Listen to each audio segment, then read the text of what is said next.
Hey everyone, it's Ryan from Home Group. It is Friday and it is pouring rain out there, and spring is here. And with spring weather brings the spring real estate market. And our article in GuelphToday this week, there's a link below. I think it's below. I was point below, but I'm not sure it's actually, I guess it's below this. In the description, goes back to our blog, and that article from GuelphToday is published there. Along with all of our other blog posts, by the way. And in that article this week, we talk about how buyers are starting to get a bit of an upper hand. And by upper hand, I don't mean the market's crashing. What I do mean is that sellers had full control earlier in the year when there were 30 houses available in Guelph.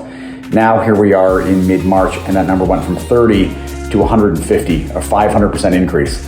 And as that number increases, and as the supply increases, buyers have more leverage because there's less demand on each individual home. More supply means less demand, and buyers probably are very thankful this is happening. Like I said, it's not going to be a sell-off, but I do believe that buyers have the opportunity to save a little bit. It's like going to the grocery store and saving 5% on something. It's that sort of deal. How long it goes on, I don't know, but it was pretty predictable. There were 3 reasons that we anticipated this was going to happen. Sellers were trying to capitalize on a hot market and have started to put their houses on the market. They see the headlines, they read the news, hopefully they read our blogs and watch our videos, and they started to put their houses on the market.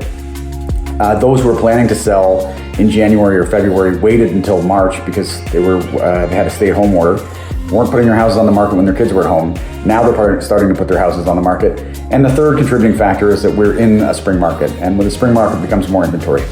So it was pretty predictable from our perspective that this volume was going to increase, that buyers were going to have a bit more of an opportunity, and we're starting to see it. So at 151 houses today, buyers are in a position where they can shop around, they can look at different houses, and they can make better and more informed decisions.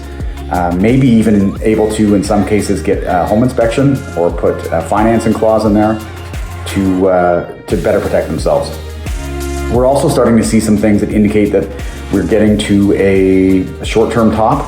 One of them is that when a house comes on the market and they're reviewing offers after 7 days, we're finding that in some cases they're receiving 0 offers. And in other cases, they're receiving 2 or 3 or 4 offers, and it's not going as crazy as it used to.